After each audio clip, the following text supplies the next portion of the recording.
Boa tarde a todos, sejam bem-vindos a mais uma transmissão da TV CRC-DF. Hoje vamos falar sobre receita por competência. E para falar sobre esse assunto, nós definimos especificamente observar a legislação do setor público. Por isso, receita por competência no setor público diante do novo cenário contábil. E para colaborar com o nosso trabalho de hoje, nós contamos com o nosso colega Diego Rodrigues Boente, que é formado em Ciências Contábeis, é mestre em Contabilidade e que em 2016 agora alcançou o título de doutor em Ciências Contábeis, para o qual já antecipamos nossos votos, não só de parabéns, mas de sucesso na carreira acadêmica. Nosso amigo Diego é auditor federal de Finanças e Controle e gerente de normas e procedimentos contábeis da Coordenação Geral de Normas de Contabilidade aplicadas à Federação da Secretaria do Tesouro Nacional. Também é membro do Grupo Assessor das Normas Brasileiras de Contabilidade aplicada ao setor público do Conselho Federal de Contabilidade. Tem experiência na área de contabilidade, com ênfase na contabilidade pública, envolvendo principalmente temas voltados para eficiência e governança. Portanto, estamos com um doutor em Ciências Contábeis que vai colaborar muito nesse processo. Lembrar que esse projeto da transmissão ao vivo é uma iniciativa da atual gestão do Conselho e que visa, para assuntos específicos, levar conhecimento de forma rápida e objetiva. Após a apresentação, todos poderão encaminhar perguntas pelo chat para que nós possamos apresentar ao nosso palestrante. Então, sem perder mais tempo e aproveitando o máximo possível da presença do Diego, passo a palavra ao nosso professor para que inicie a sua apresentação.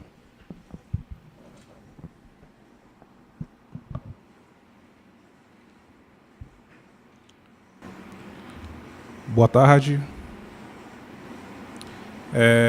Primeiramente, agradecer em nome do Grupo Assessor do Conselho Federal de Contabilidade e da Secretaria do Tesouro Nacional esse convite, né? Então, fica esse registro, que a gente possa contribuir com esse projeto do CRC-DF e também possa disseminar o conhecimento que é gerado lá pelo Grupo Assessor. Então, inicialmente aqui na minha fala, falar um pouco sobre a receita por competência no setor público, um assunto bastante em voga hoje em dia, né? Saber quais receitas deveriam ser registradas e como deveriam ser registradas, observando sempre o nosso marco legal brasileiro. E ainda diante das novas normas brasileiras de contabilidade recém-publicadas pelo Conselho Federal de Contabilidade. Então, aqui como plano de apresentação, eu vou trazer aqui 3 partes, né? O processo de convergência no setor público, vamos falar um pouco aqui da estrutura conceitual e o registro de receitas no setor público, né? Falar um pouco desses 3 aspectos, sempre observando também as novas normas que surgiram recentemente publicadas pelo CFC. Então, falar aqui primeiramente um pouco a respeito do processo de convergência no setor público, o que norteou a publicação dessas primeiras normas a respeito da contabilidade pública. Então, aqui o primeiro ponto no processo de convergência do setor público é defini-lo, né? O que nós estamos chamando como convergência, né? Convergência é um processo de adoção de regras e procedimentos contábeis sobre uma mesma base conceitual. Isso é que é importante, é definirmos uma base conceitual para que possamos fazer os nossos registros, né? Visando a comparabilidade dessa situação, da situação econômica e financeira de vários países e entidades do setor público, nacionais ou internacionais. Aqui no Brasil, nós temos a questão do federalismo. Então, nós temos aqui diferentes entes públicos, o ente público União, ente público os estados e o Distrito Federal e o ente público municípios, cada um com a sua realidade. O importante no processo de convergência é termos uma base conceitual, uma mesma base conceitual, para que a gente possa conversar, para que as contabilidades desses entes possam conversar. E não só isso, para que a consolidação de todas essas contas possa conversar também com o que é feito lá fora, em outros países, né? Então, aqui, primeiramente, falar do modelo de convergência que nós adotamos aqui no Brasil.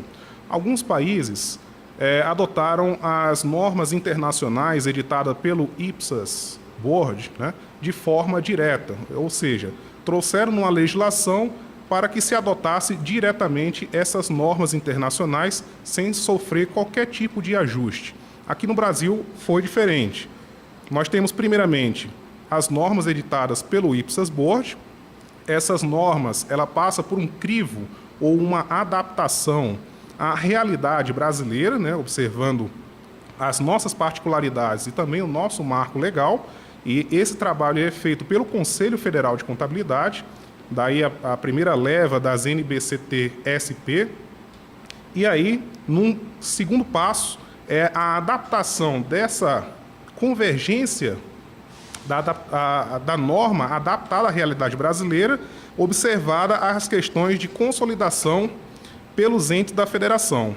E esse trabalho é feito pelo Tesouro Nacional via o Manual de Contabilidade aplicado ao setor público, o MCASP. Então, o modelo em que nós chegamos do processo de convergência é um modelo indireto, onde a gente observa o padrão internacional, mas faz uma adaptação à nossa realidade vigente aqui no nosso país. Então, esse processo de convergência, ele iniciou já há algum tempo, em 2008, com a edição das primeiras NBCT 16, né? Com o passar do tempo, nós tivemos aí uma série de prazos a serem estipulados aí para a União, Estados e Distrito Federal, observadas as suas particularidades. Em 2013, nós tivemos aí a portaria 634 da Secretaria do Tesouro Nacional, onde unificou esses prazos, observados aí cada parte, né, ou cada particularidade das normas a serem convergidas. Então, nós temos aí prazo de implantação para o plano de contas, o PCASP, prazo de implantação para as DCASP, que são as demonstrações contábeis aplicadas ao setor público, prazo de implantação para procedimentos contábeis patrimoniais, prazo de implantação para procedimentos contábeis específicos, além dos procedimentos contábeis orçamentários e, finalmente, prazos para consolidação das contas dos entes da federação. Cada um desses prazos, eles observam sempre a realidade de cada ente da federação na possibilidade de poder implantar. E já na portaria 634 já se falava no registro das variações patrimoniais por competência. Acontece que os prazos para os procedimentos contábeis patrimoniais, eles não eram simples, né? Eles envolviam desde a adaptação de sistemas, né, fazer com que os sistemas eles conversem internamente, né, dentro dos entes da federação, como também a própria capacitação dos seus servidores. Então, foi estipulado, em 2015, um plano de implantação dos procedimentos contábeis patrimoniais por meio da portaria da STN, a 548/2015. Cada ente da federação ele teria um prazo diferenciado para poder implantar cada um dos procedimentos contábeis patrimoniais. E esse plano de implantação dos procedimentos contábeis patrimoniais, que eu vou chamar de PI-PCP, ele possui prazos diferenciados observando a complexidade de cada ente. Foi dado como uma diretriz de que a União ela teria prazos mais curtos em relação aos pequenos municípios, né? Sempre observando a prática na União, que ela possa ser aproveitada para que isso possa ser implementado em entes subnacionais. Então, nesse processo de convergência, nós temos aí a edição dos manuais de contabilidade aplicada ao setor público. Nós temos aí a 6ª edição atual, ela é válida ainda até o final deste ano, né? A 7ª edição já está no forno, né? Está bem quentinho, está, né? Pronta para sair. Até o final desse ano deve sair a 7ª edição, com a validade para 2017 e 2018. Já na 7ª edição, vai também contemplar essas primeiras normas que foram convergidas das normas internacionais. A estrutura conceitual que surgiu foi publicada pelo CFC em outubro, e mais as 5 primeiras NBC-TSP. E já está aí no calendário, né, as próximas edições do Manual de Contabilidade, a 8ª e a 9ª edição, com prazo de publicação, respectivamente, para 2018 e 2021. Né? Observado aí todo o processo de convergência, com mais 14 normas a serem convergidas na 8ª edição, e as demais normas, né, na 9ª edição em diante, as demais normas a serem convergidas. O importante é que, nas próximas 2 edições, é esperado que todas as normas internacionais estejam convergidas e adaptadas para o manual de contabilidade aplicada ao setor público. Nós temos aí já uma agenda aí de pelo menos mais 4 anos para frente, né, trabalhar com essas normas internacionais. Então, aí o MCASP 7ª edição está para ser publicado dentro de alguns dias, né?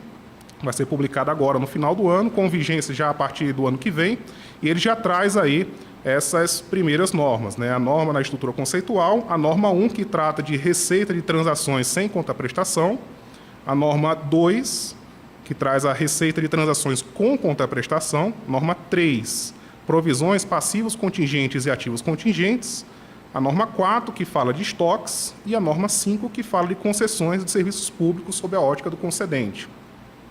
Observe aqui pelo tema da nossa apresentação, a gente vai tocar aqui em 3 normas, que são bem interessantes, né? A norma da estrutura conceitual e as 2 primeiras normas específicas de receitas, né? Então, elas já estão com o texto final das NBCT, já estão lá no MCASP. Acontece que o MCASP ele não vai trazer ainda toda a plenitude da norma, né? É importante observar esse ponto. A norma ela é uma meta a ser atingida. Por que eu falo isso? O manual de contabilidade ele deve observar a aplicabilidade daquela norma brasileira, observada o nosso marco normativo, né? O que nós temos hoje e que podemos trabalhar. À medida que as edições do manual forem sendo publicadas e editadas, né, nós vamos discutindo isso em âmbito da federação sobre determinados procedimentos que hoje a norma não consegue trazer soluções. Então, vou falar aqui um pouquinho da estrutura conceitual, que é uma norma importante, ela traz conceitos, né, a respeito de ativos, passivos, receitas, despesas, e todas as normas específicas que vão se seguir vão espelhar esses conceitos, então, dentro da estrutura conceitual. Então, é importante destacar que a estrutura conceitual tende a ser uma norma estável, né, estável com o tempo. Os conceitos eles permanecem, mas as normas específicas vão fazer referência a essa primeira norma. Então, ela é uma norma basilar e acho que importante para a nossa discussão. Então, o que vem a ser uma estrutura conceitual, né? Primeiramente isso. A estrutura conceitual ela vai trazer lá uma série de regras, conceitos base, né, para a elaboração de demonstrações contábeis, né? Então, lá vai falar o que significa um ativo, o que significa um passivo, o que significa uma receita, uma despesa, né? E as normas específicas não vão falar diferente da estrutura conceitual, né? Então, é aquela metáfora cebola. Você tem um núcleo onde você tem os conceitos e as normas específicas que estão ali em volta, elas vão referenciar sempre esse núcleo, né? Então, você tem as diversas camadas e elas sempre se referenciam para o seu núcleo principal. Além das demonstrações contábeis, ela vai surtir efeito para a produção de normas voltadas a outros demonstrativos, que a gente está chamando aqui de relatórios contábeis de propósito geral, os RCPGs, né?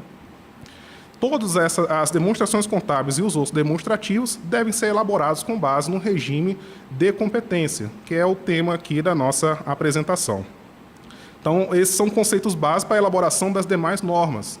Então, diria que a estrutura conceitual é a norma das normas, né? É a primeira norma que deveria ser convergida. E a característica dela é a generalidade. Ela não vai trazer casos concretos. Ela vai trazer casos gerais, né, normas gerais ou diretrizes gerais para a elaboração das demais normas. E tende a ser uma norma estável, né? As normas específicas é que ela tem uma propensão a mudar com mais facilidade. Não é o caso da estrutura conceitual. Então, o que acontece? Sob a ótica do IPSASB, essa estrutura conceitual foi um projeto que começou desde novembro de 2006. Né? Ele foi concluído em 2014, em outubro de 2014. Né? Então, foi um projeto que levou 8 anos para ser discutido. Né? Então, é um projeto bastante extenso, porque ele envolve não só os conceitos de ativos e passivos, mas de saber quem são os usuários, né? Quem são os usuários da contabilidade do setor público, o que significa o relatório contábil de propósito geral. Vale a pena olhar essa norma, né, sob o ponto de vista de como ela foi construída. E levou 8 anos para ser desenvolvido, né? o principal propósito é assegurar que essas IPSAs elas fossem editadas a partir de um núcleo, como eu falei da metáfora da cebola. Antes de você partir para a elaboração de normas específicas, é importante você ter conceitos que eles sejam estáveis e que sejam referenciados pelas demais normas, né?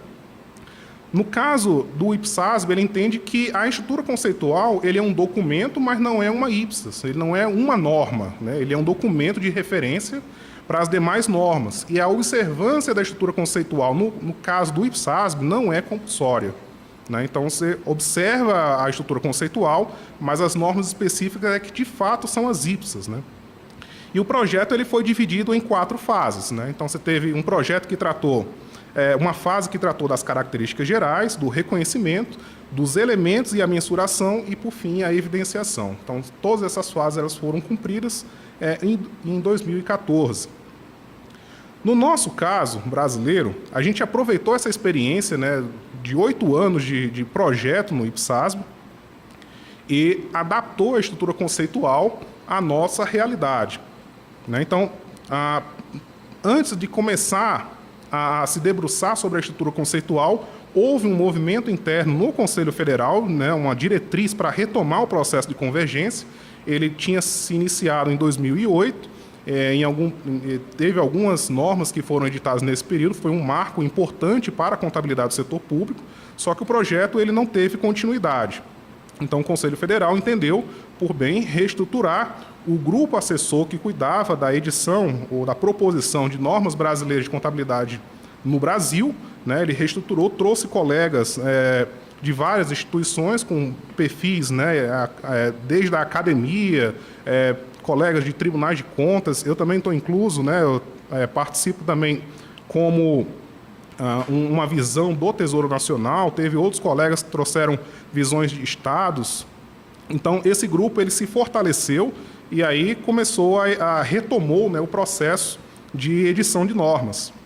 O próprio Conselho Federal de Contabilidade também assinou um acordo no IFAC, né, no sentido de que ele se comprometeria a convergir todas as normas internacionais de contabilidade no setor público. Então, tem aí uma declaração de que ele iria fazer um processo, mesmo que esse processo levasse anos para serem concluído, né? E é importante destacar que esse processo ele precisa estar documentado. Então, por isso mesmo, uma das demandas, né, o plano de implantação dos procedimentos contábeis patrimoniais auxiliou muito, né, a termos uma referência, né, um norte de quais normas iriam ser convergidas, né, nesse processo, nesse momento. E a necessidade da estrutura conceitual ser convergida como norma. Aqui no Brasil, nós temos a cultura do Code Law, né? Ou seja, tudo que a gente faz no setor público precisa ter uma lei ou ter uma norma para ser obedecida. Diferentemente no IPSASB, que a estrutura conceitual, o Conceptual Framework, não é norma. No Brasil, a estrutura conceitual teve esse elemento de trazer como norma. Então, ela foi a primeira norma a ser convergida, né? Então, a sua observância, no caso brasileiro, é uma observância obrigatória, mas subsidiária, né? É o que eu vou falar daqui a um pouco. Então, a aplicação da norma que trata da estrutura conceitual é uma aplicação obrigatória, mas ela é subsidiária. Se você encontrar um tema específico numa norma, uma norma de estoques, por exemplo, observa-se primeiro a norma específica de estoques. Em caso de você não encontrar uma orientação específica para aquele caso, aí você aplica a norma, a estrutura conceitual. Nesse aspecto é que há um ganho no processo de convergência, porque o contador ele vai passar cada vez mais a ser demandado por fazer julgamentos profissionais, vai tomar decisões a respeito de certos procedimentos. E esses julgamentos precisam estar documentados sempre em notas explicativas, mostrando o posicionamento a respeito desses procedimentos, né? E também nós temos ainda uma relação, eu diria, um pouco complicada de você manter as primeiras normas, a NBCT 16, da 16.1 a 16.11, e essas normas, essa nova leva de normas que estão sendo editadas agora pelo grupo assessor. Uma preocupação do grupo assessor foi de não criar vácuos normativos, né? Então, você só revogaria uma norma antiga se você tivesse uma aplicação nessas novas normas, né? Então, essa relação ela precisa ficar bem clara para o contador, para vocês que estão nos assistindo, em qual é a ordem de precedência que eu deveria observar. Considerando os colegas que trabalham aí em entidades públicas, né, fica essa dúvida em qual é a ordem que eu deveria observar, dado esse conjunto de normas. Então, o que o grupo assessor entende, primeiramente, observa-se as normas que estão, o texto que está constante no manual de contabilidade aplicado ao setor público. É porque lá vai trazer, de fato, a aplicabilidade que você tem em relação à norma. Se em algum momento você não encontrar uma orientação no MCASP, então você segue para a norma específica, NBC-TSP. Lá você vai ter uma orientação específica sobre o seu caso concreto, né? Se você ainda assim não encontrar uma orientação específica na NBC-TSP, você vai recorrer à NBC-T16, que é aquele conjunto das normas anteriores, né? Então, esse aí, provavelmente, ao final do processo de convergência, todas essas NBC-T16 serão revogadas, né? Porque vai estar tudo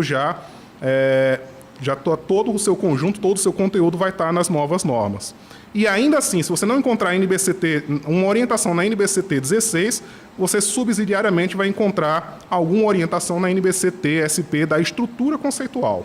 Então, seria essa a ordem de observância em relação a esses conjuntos de normas. Dificilmente poderia ter ainda alguma lacuna ou algum ponto onde você não conseguiria encontrar uma orientação. Ainda assim, é possível, né? Então, você poderia observar as IPSAs que ainda não foram convergidas.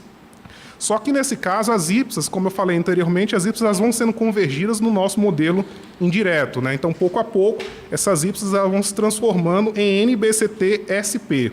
As IPSAs, para o nosso caso, ele tem um caráter complementar, interpretativo, e ela não é obrigatória no país, né? O que é obrigatório são as normas brasileiras editadas pelo CFC. Bom, houve aí realmente uma grande dúvida em relação à classe contábil, em relação à revogação da resolução CFC 750, que é o que trazia os princípios da contabilidade. Acho que aqui também cabe um comentário a respeito disso, e também o próprio grupo assessor, o Conselho Federal de Contabilidade, ele já editou uma norma na onde se posiciona em relação a essa revogação. Uma das principais dúvidas era em relação a se uma norma da estrutura conceitual, que é do setor público, poderia revogar uma norma geral, né, que trazia os princípios da contabilidade. Aqui cabe fazer uma contextualização, talvez esclareça, né, o porquê que houve essa revogação. Essa resolução do CFC 750 foi editada, um primeiro texto em 1993, ele foi publicado em 1998, e lá trazia originalmente sete princípios fundamentais de contabilidade, né? Então, esses princípios aí, eles foram um marco, né, uma base para a profissão, onde você tinha lá, dentre eles, o princípio da competência, o princípio da entidade e outros mais, né? Em 2008, nós tivemos aí a resolução do CFC, a 1111, de 2008, e ela trazia uma interpretação a respeito desses sete princípios, com foco no setor público. Então, ali eram primeiros traços, né, da estrutura conceitual a qual nós estávamos tentando chegar. Então, aquilo ali, naquele momento, para o setor público, ele era o único marco normativo conceitual na onde nós podemos nos amparar para as normas que viriam na sequência, que foram editadas nesse período também, as NBCT 16. Né? Em 2010, essa norma ela sofreu essa resolução ela sofreu uma modificação e ela passou a se chamar simplesmente Princípios de Contabilidade. Nessa atualização, houve a exclusão do princípio da atualização monetária, dada a questão das condições. Bom, foi argumentado à época que não haveria observância desse princípio, ele acabou sendo agregado em outros, né? E aí passou-se a um conjunto de 6 princípios de contabilidade e não mais 7. Né? Então, outra coisa que se discutia à época é de que, no momento em que eu chamo a norma, que é princípios fundamentais de contabilidade, poderia se questionar de que outros princípios, né, que não estavam elencados naquele conjunto não seriam fundamentais. Então, isso também houve essa dúvida. Em 2011, houve a aprovação da NBCT-G, né, a Estrutura Conceitual para a Elaboração e Divulgação de Relatórios Contábil-Financeiro. Essa é uma norma marco para o setor privado, né, então é o que a gente apelida de CPC 00, né, então isso aí foi um marco para o setor privado, e justamente nesse momento, em 2011, se discutiu a revogação da Resolução 750. Né. O Conselho Federal de Contabilidade, nesse momento, entendeu que a revogação da 750 também revogaria automaticamente o seu anexo, aprovado pela Resolução 1111, como eu comentei. E aí o setor público perderia essa referência conceitual que já tinha conquistado antes. Né? Então, manteve-se a norma, a Resolução 750, simplesmente porque o setor público não poderia ficar sem com essa lacuna, né, de falta de conceitos para se aplicar as normas. Né? Então, preferiu-se, nesse momento, manter. Em 2016, o Conselho Federal reestruturou o grupo assessor e aí editou a NBCT-SP, Estrutura Conceitual. E aí supriu a lacuna, né, que existia a respeito de uma base conceitual normativa para que se pudesse editar normas. Então, com essa edição da NBCT-SP, Estrutura Conceitual, não fazia mais sentido manter a Resolução 1111, que é o anexo da Resolução 750. Por isso, preferiu-se revogar a 750 e esses princípios eles passariam não mais formalmente estarem como resolução, mas eles vieram a ser incorporados, né, pela estrutura conceitual. A estrutura conceitual não vai trazer a nomenclatura princípios, né, mas os critérios onde são feitos, né, os conceitos de ativos e passivos, as características qualitativas da informação contábil contemplam a ideia de que se trazia antigamente, que é os princípios da contabilidade.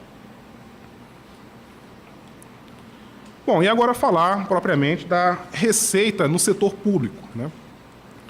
As receitas no setor público, do ponto de vista da estrutura conceitual, elas podem ser de dois tipos.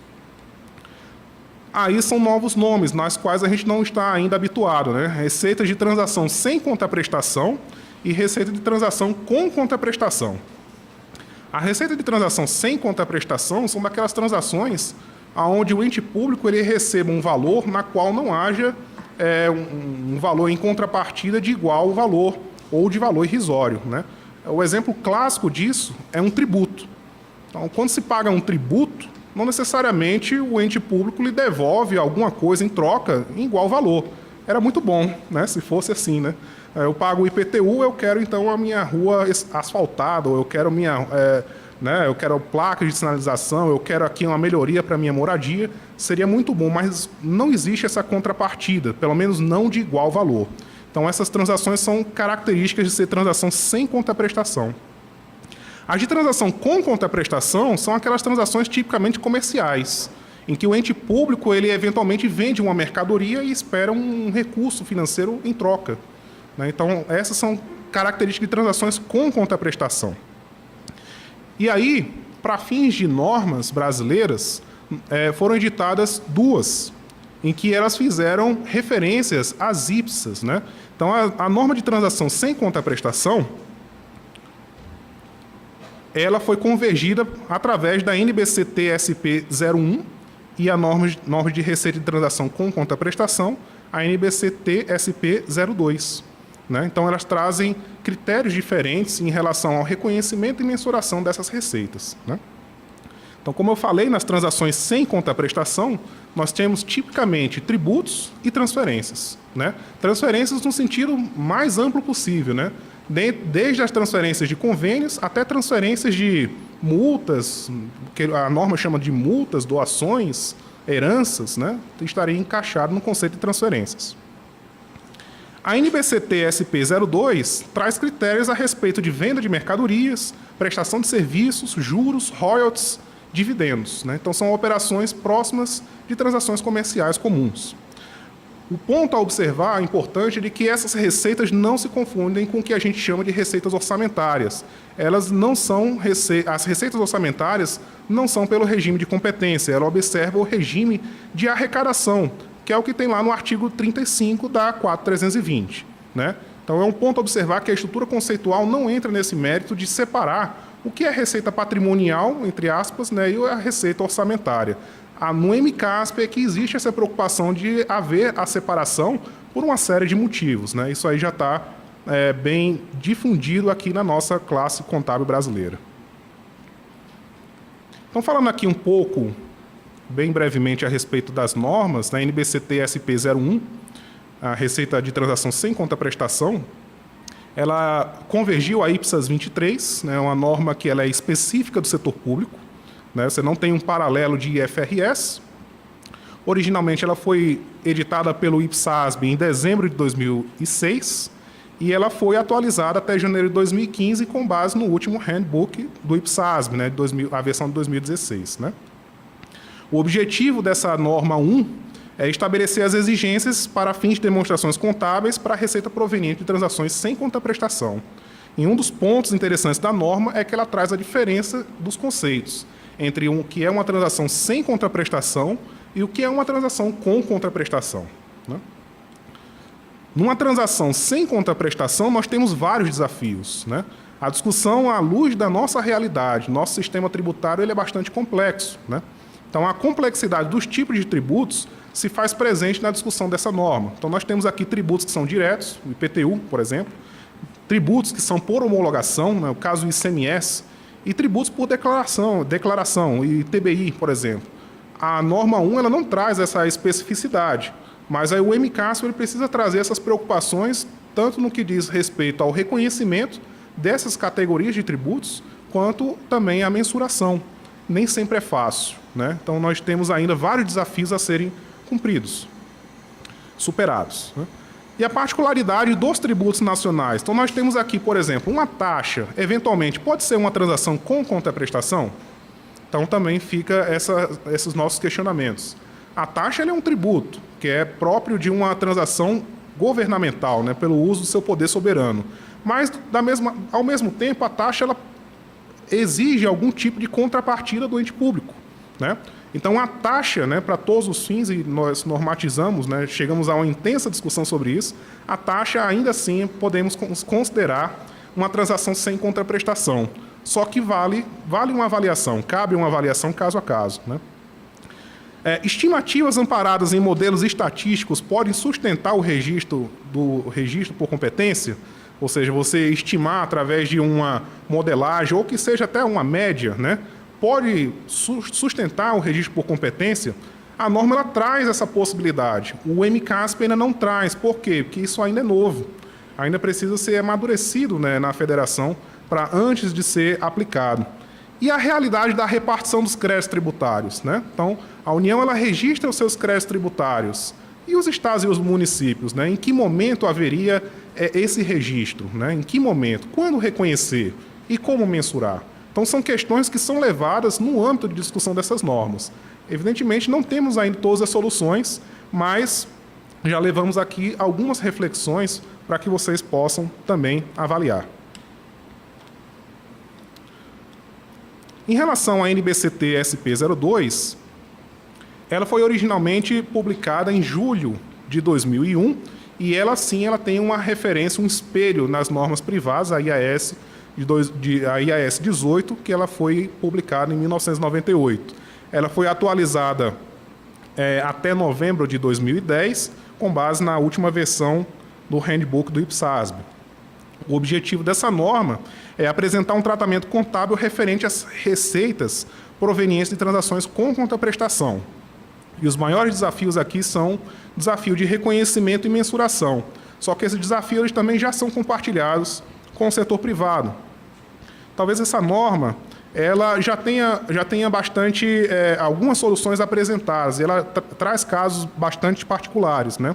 Então, a gente poderia aproveitar também as discussões nesse ponto, o que foi discutido no âmbito dos CPCs, das IFRS, e aproveitar isso também para registros no setor público. Aqui, trazendo rapidamente, é um gráfico que também já foi trazido no âmbito do grupo assessor, algumas diretrizes, né? Aqui a norma estabelece como registro. Primeiro, requisitos gerais, né, de reconhecimento dessas receitas de transação com contraprestação. Primeiro, que a mensuração ela seja confiável. Segundo, que o fluxo de benefícios ou serviços eles fluam para a entidade. Isso é um requisito geral. Aí, a norma ela traz requisitos específicos, conforme o caso, né? No caso de mercadorias, né, é de que haja uma transferência de riscos e recompensas. Então, a mercadoria, no momento em que o risco ele é repassado para o comprador, enseja o registro da receita. A entidade ela não retém um controle gerencial ou propriedade das mercadorias, também seria um requisito, né? E os custos em relação à transação podem ser mensurados confiavelmente, né? Então, isso aí também seria um requisito de venda de mercadorias. No caso de serviços, né, importante é identificar o estágio de conclusão para que a transação ela possa ser mensurada. O serviço ele não gera necessariamente um ativo, né? O que está sendo entregue é um serviço e ele pode ser um benefício econômico ou um potencial de serviço que vai fluir para a entidade. E isso, na prática, é um pouco complicado de você identificar. Identificando esses estágios de completude, né, da prestação de serviços, você também deve reconhecer os custos incorridos quando mensurados confiavelmente, para que você possa fazer o registro devido tanto da receita e os custos envolvidos. No caso de juros, a norma coloca o reconhecimento pro rata tempore, né? Então, são um dos critérios para reconhecimento da receita de juros. De royalties, conforme a essência do contrato. Cada contrato vai ter um esquema diferente de reconhecimento de receitas. O importante é observar aqui que, no caso de royalties, a norma ela fala que, sempre que possível, observar a essência sobre a forma. Não a letra da lei, a letra do contrato, mas a essência econômica que está sendo envolvida no reconhecimento.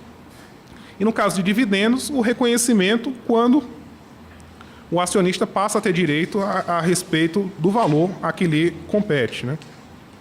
A base de mensuração, em geral, é o valor justo, o valor presente para cada um dessas particularidades. É claro que aqui não vou ter condições de abrir em todos os detalhes, né, a respeito da norma 2, mas eu recomendo a leitura e recomendo também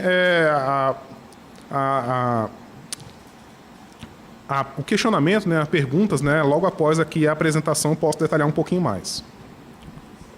E, por fim, é isso que eu tinha para trazer para vocês, uma forma bastante sucinta a respeito dessas normas. As normas são bem complexas e bem densas, né? E que a gente possa, ao longo do tempo, ir trabalhando e reconhecendo quais são as nossas limitações, as nossas dificuldades, para que a gente consiga atingir a um verdadeiro patamar do registro por competência das receitas no setor, registro das receitas, né, por competência no setor público. Aqui eu deixo o meu muito obrigado, deixo aqui o contato também lá da Câmara Técnica, né, o e-mail e o telefone, e aqui um site dos nossos eventos, né. Eu agradeço aqui mais uma vez o convite e fico agora à disposição dos nossos colegas aí para eventuais perguntas. Bom, Diego, eu que agradeço o seu tempo, a sua colaboração, o fato de estar aqui conosco, dividindo o conhecimento para nós é sempre muito importante. E nós temos aqui, eu recebi duas perguntas, eu até imagino que a colega deve ter participado de algum treinamento, algum momento, porque ela fez a pergunta na hora que você estava começando a tratar do assunto, ela já estava perguntando. Então, assim, deve ser algo que já tenha participado de alguma discussão. Então, a nossa colega Karen mandou o seguinte: em relação à resolução CFC 750, de 93, você falou sobre os princípios. E aí o princípio da competência, porque nós estamos falando da receita. Eu gostaria que você explicasse um pouco mais ou tratasse um pouco mais essa questão, como é que fica o princípio da competência tratado na norma sobre a questão do reconhecimento da receita. É uma pergunta muito boa e gerou bastante dúvida, né, entre os nossos colegas contadores, o fato da resolução 750 ter sido revogada. Sempre foi o entendimento do grupo assessor de que isso é bastante crítico, porque a Resolução 750 era um marco, né? Então ela trazia diversos princípios e isso era referenciado em diversas obras, diversos treinamentos, né? E etc. Mas, como eu falei na apresentação, a Resolução 750 ela trazia como anexo, né, uma interpretação desses princípios sob a ótica do setor público, em que, em algum momento, no momento em que se publica uma norma geral de estrutura conceitual, onde trazem vários conceitos, e esses conceitos acabam por incorporar esses princípios, não se faz mais necessário manter essa estrutura. Agora, a dúvida que fica os princípios de fato foram revogados ou o que foi revogado foi apenas a resolução? O que a gente defende é que a resolução ela foi revogada, os princípios não, os princípios eles permanecem, mas agora sendo incorporados na estrutura conceitual, via as características qualitativas. A própria estrutura conceitual fala que as demonstrações contábeis devem ser elaboradas com base num regime de competência. Então, os princípios eles não foram revogados. O que foi revogado apenas a resolução, o papel, né, o documento aonde se tratava esses princípios. Os princípios eles fazem parte da doutrina na ciência contábil e eles não podem ser revogados, né? Obrigado, Diego. Uma outra questão encaminhada pela contadora Fabiana trata desse momento de implantação efetiva da norma. Então, nós estamos diante da mudança de um cenário que, ainda que estejamos já enfrentando há alguns anos, eu até hoje ouço alguns questionamentos, inclusive adiantar para os colegas que nós vamos tentar realizar ainda uma transmissão ao vivo sobre depreciação, que tem sido um questionamento recorrente. Então, neste momento, para o processo de reconhecimento da Receita, quais os desafios que você tem acompanhado, conversando com os colegas, que eles estão enfrentando, cada um no seu órgão público, cada um na sua unidade? Bom, os maiores desafios dizem respeito ao momento de reconhecimento desses créditos, porque muitas vezes, dada a nossa complexidade do sistema tributário, nem sempre é fácil identificar esses momentos.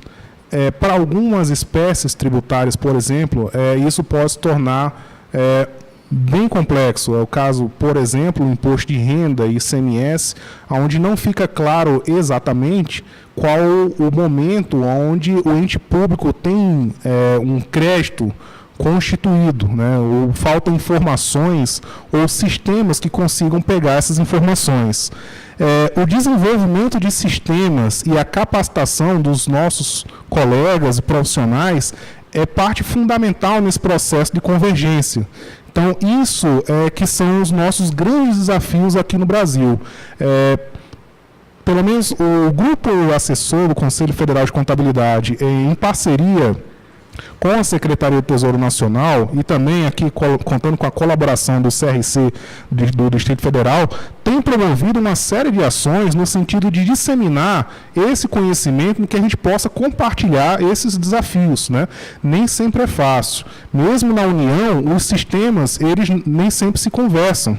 E aí fica muito difícil você conseguir efetivamente alcançar ao texto da norma. Só que esse desafio ele vai sendo superado ao longo do tempo. A partir do momento em que esses sistemas conversem, que o sistema, por exemplo, da Receita Federal consiga ter uma maior compatibilidade com os sistemas da Procuradoria Geral da Fazenda, para que a gente possa conseguir alcançar um maior público em termos de capacitação e treinamento dos nossos colegas servidores, nós temos levado eventos, né, em todo o Brasil a respeito desses nossos desafios, dessas nossas limitações.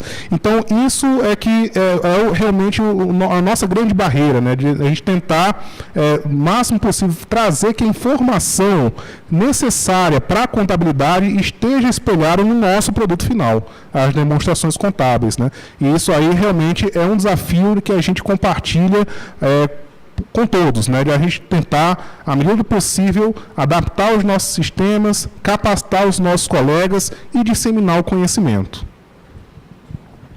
Diego, outra pergunta aqui da Karen. Você falou sobre crédito tributário aí agora, e aqui vem o questionamento seguinte: dada a realidade do sistema tributário brasileiro, qual a situação atual do registro desses créditos tributários? Falando em termos de sistema tributário brasileiro, a gente tem que separar também os mundos, né? Dentro do sistema tributário brasileiro, nós temos vários entes da federação que possuem diferentes níveis de maturidade em relação a esses registros, né? Então, vamos pensar no caso da União, ele possui registro de créditos tributários de uma série de elementos, né? De imposto de renda, de diversas contribuições e etc. Esses registros eles nem sempre são perfeitos, ainda existe uma grande limitação sistêmica para que se consiga trazer isso para a contabilidade. Em geral, grande parte desses créditos, né, ainda não estão sendo devidamente reconhecidos por competência, que é o nosso tema aqui, eles são registrados diretamente com a conta única. Ainda existem vários estudos e várias frentes de trabalho para que se consiga antecipar essas informações, né? Então, a Receita Federal, a Procuradoria-Geral da Fazenda tem procurado buscar melhores maneiras de tentar registrar esses créditos. Em relação aos estados e os municípios, eles também possuem as suas dificuldades. É o caso do ICMS, é o caso do ISS, né? Nós temos várias limitações ainda a serem superadas. Mas algumas espécies podem ser registradas porque já existe uma natural simplificação, né, em relação a essa espécie tributária. É o caso do IPVA, um registro direto, né? O IPVA, o IPTU. Então, esse comumente tem sido registrado, o crédito tributário tem sido registrado com mais frequência, né? O caso do ICMS é um caso interessante de que alguns estados têm procurado linkar o registro do crédito tributário com a emissão de uma nota fiscal eletrônica. Isso aí já é uma boa prática, né? De você tentar já antecipar a informação para a contabilidade. E o registro desses créditos é muito importante, porque no momento que você registra por competência os créditos tributários, você passa a ter um controle maior a respeito de quanto que o ente governamental tem para poder arrecadar, né? Não é simplesmente esperar que caia na conta dele. É você antecipadamente saber quanto você ainda precisa arrecadar e cobrar também dos eventuais contribuintes que não pagaram, né? Então, isso é importantíssimo para fins de controle. Bom, Diego, eu até acho que, assim, a título de colaboração, nós temos uma expressão que é comum na nossa atuação, que é a análise do grau de incerteza. Então, dependendo do grau de certeza de realização, vocês podem criar várias formas para o reconhecimento. Mas, como você falou, IPVA, IPTU, realmente ele é mais fácil, mas eu queria retornar naquela questão da taxa, que eu fiquei aqui, não incomodado, mas digamos assim, meio que incomodado, né? Porque é um conceito de contraprestação. A taxa, ela vem por um serviço, né? E ainda que esteja no conjunto dos tributos, ela tem um tratamento diferente de impostos, né? Como vocês vão conduzir essa ideia da taxa ficar como no grupo dos impostos relativo ao conceito da contraprestação? A taxa foi objeto de discussão muito, eu diria, acalorada, né, no grupo assessor. Não é para menos, né, porque a taxa ela tem uma característica de ser um tributo, ele é uma espécie tributária, mas ela exige alguma contrapartida do ente, né? Então, nem sempre é fácil identificar. A própria norma, tanto a norma 1 quanto a norma 2, dizem que o que deve prevalecer é a essência sobre a forma, independentemente se no Brasil a gente considera taxa como espécie tributária, o que deve prevalecer é a essência econômica. Há, de fato, uma contraprestação do ente público em igual valor ao que ele cobra? É sempre uma discussão, né? Eu cobro a taxa porque eu vou prestar um serviço de igual valor para o meu contribuinte? Esse é um ponto de questionamento. Nem sempre é fácil identificar isso. Até porque a gente tem aí uma inúmera quantidade de taxas, né? Então, tem taxa em que é uma taxa de fiscalização em que um auditor do ente público vem lá e fiscaliza a minha empresa. Talvez ele esteja mais próximo a uma transação com contraprestação. Ou pode ser uma taxa na qual simplesmente eu pague para funcionar. então nada me vem em troca, né? Então aí se aproximará mais a uma transação sem contraprestação. Então, essa decisão de colocar a taxa ainda no bojo das transações sem contraprestação foi muito mais no sentido do critério de compulsoriedade, ou seja, pelo fato de ser um tributo e de que o ente público usa seu poder soberano para cobrar, do que essa discussão de que é ou não com contraprestação, né? O que deveria nortear era isso. E, além disso, a contraprestação de uma taxa é necessariamente para um contribuinte individual ou ele é para um grupo de contribuintes não identificados? Também tem isso. Taxa de polícia, por exemplo, né? Paga-se taxa de polícia, mas eu não estou exigindo uma contraprestação para um contribuinte indivíduo, né? Uma pessoa específica, mas para um grupo, de repente, que eu não consigo nem identificar. Será que isso é o suficiente para eu considerar como transação com contraprestação? Foram várias dúvidas que surgiram lá no grupo assessor, né? E essa decisão ela não foi fácil. Pode ser que daqui para frente, olhando o nosso sistema tributário, pode ser que o grupo, né, ou uma discussão maior, possa entender, rever esse entendimento de taxa e considerá-la devidamente como uma transação com contraprestação. Mas hoje essa discussão ainda carece de um maior amadurecimento. Bom, o bom mesmo, Diego, é estarmos preparados para continuar a discussão. Nada terminado, nada concluído. O nosso colega Rodrigo Noleto Paz mandou a seguinte pergunta. Cumprimenta, boa tarde. Já existe uma relação, e aí na relação ele quer saber sobre uma ordem, se há uma prioridade, das normas que irão convergir a partir de 2017? Sim, existe uma relação. Esse plano de trabalho deve ser divulgado em breve pelo Conselho Federal de Contabilidade, o que a gente chama lá de releases, né, os ciclos, né? Esses ciclos já vão ser divulgados inicialmente para que todos os nossos colegas possam se preparar a respeito quais as normas a serem convergidas, e esse plano de trabalho está linkado com o plano de implantação dos procedimentos contábeis patrimoniais, que foi editado pela Secretaria do Tesouro Nacional por meio da portaria 548. Então, dada a prioridade dessas normas e também linkado com o plano de implantação, é possível que os colegas já também participem das consultas públicas que futuramente serão disponibilizadas lá pelo Conselho Federal. Então, seria muito importante a participação da classe contábil na discussão da própria edição das normas. Ok, Diego, obrigado aí pela participação. Nós vamos iniciar, então, esse processo agradecendo a todos os colegas que participaram, informar a todos que nós iremos disponibilizar esse vídeo, mas antes... Isso geralmente acontece ao vivo, viu, Diego? O nosso colega Wellington, boa tarde. Qual seria atualmente o nível de aderência da União às novas normas editadas pelo CFC, em especial no que tange ao regime de competência para receitas sem contraprestação? A União ela já tem um plano de implantação dos procedimentos contábeis patrimoniais, já tem um plano de ação para atender ao UPI-PCP, né? Então, falar em termos de grau de aderência é um pouco até desafiador, né? Complexo falar isso, né? Mas o que se pode falar a respeito do Balanço Geral da União, já traz vários registros dos créditos por competência e o registro da receita por competência em várias espécies tributárias, né? Aí, como eu falei um pouco mais cedo, os grandes desafios na União dizem respeito às limitações sistêmicas ainda que existem e a própria capacitação dos servidores, né? Mas eu já diria que, pelo menos, a União ela já tem um grau de maturidade bem avançado em relação aos entes subnacionais. E essa experiência da União em trazer o registro de créditos tributários poderia ser aproveitada para os estados e os municípios, para que eles tomem isso aí como uma referência ou um modelo a ser seguido para as espécies tributárias da competência desses entes, né?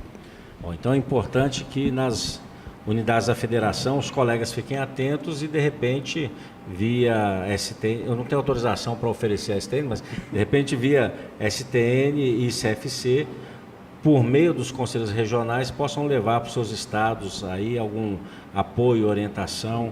Pelo menos um fórum para discussão já seria algo importante, né? Porque cada um tem seu sistema, tem suas rotinas, né, Diego? Só para complementar, esses fóruns também já existe um fórum de permanente debate, na qual os próprios conselhos regionais, o Conselho Federal, já tem participado bem recentemente. Isso aí já é de conhecimento de muitos colegas, que são os grupos técnicos de padronização dos procedimentos contábeis, são os GTs, o GTCOM, né? Eles sempre ocorrem nos meses de maio e outubro aqui em Brasília, e esses são os fóruns apropriados para a gente colocar essas discussões e também trazer a experiência da União no que diz respeito à aderência às normas. Então seria interessante também os colegas, eu convido todos os colegas a participarem desse fórum, isso é bastante interessante, até para questões de aprendizado e trocar experiências. Isso é importante. Bom, então, nós vamos encerrar a nossa apresentação, agradecendo a contribuição do nosso colega Diego e passando para que você faça seu encerramento, suas considerações finais. Bom, eu gostaria então de finalizar e, mais uma vez, agradecer aqui o convite do Conselho Regional de Contabilidade do Distrito Federal. Me coloco aqui à disposição, eventuais dúvidas ou questionamentos que possam surgir ou chegar depois, né? Sempre pode haver essa possibilidade de que a gente possa estreitar essa nossa parceria. Isso é sempre importante, contar com o apoio do Conselho Regional. Estamos aqui em Brasília, né? Estamos de porta aberta, lá o Conselho Federal e a Secretaria do Tesouro Nacional, no sentido da gente disseminar esse conhecimento, e a gente precisa, né, nessas relações institucionais para que a gente possa divulgar todo esse conhecimento. Então aqui eu já deixo esse convite, deixo também aqui os contatos, né, apareceu ali na tela, e também uma série de eventos em que a gente possa participar. Agradeço também aqui toda a colaboração do pessoal de apoio, né, e fica aqui meus agradecimentos, meus obrigados. Diego, faça a entrega desse singelo certificado, mais uma vez agradecendo a sua presença. Lembrar a todos que essa iniciativa, ela trata assuntos que são assuntos para uma apresentação rápida. O nosso caráter com esse programa, ele é meramente informativo, então atendemos alguns questionamentos, mas esperamos encontrá-los nos nossos cursos, nas convenções, nos eventos específicos dos fóruns para o setor público, para que lá nós possamos, ao longo de um dia, né, 2 dias, enfim, cada evento com sua programação, tratar de forma mais aprofundada e de forma mais adequada. Hoje, agradecer mais uma vez, Diego, sua participação e lembrar os colegas do setor público que podem encaminhar suas demandas. Nós queremos atendê-los com os recursos que nós temos disponíveis e esperamos realizar mais eventos para tratar de assuntos tão importantes. Obrigado mais uma vez, obrigado você, colega que nos acompanhou, e até a nossa próxima apresentação na TV CRCDF. Até lá.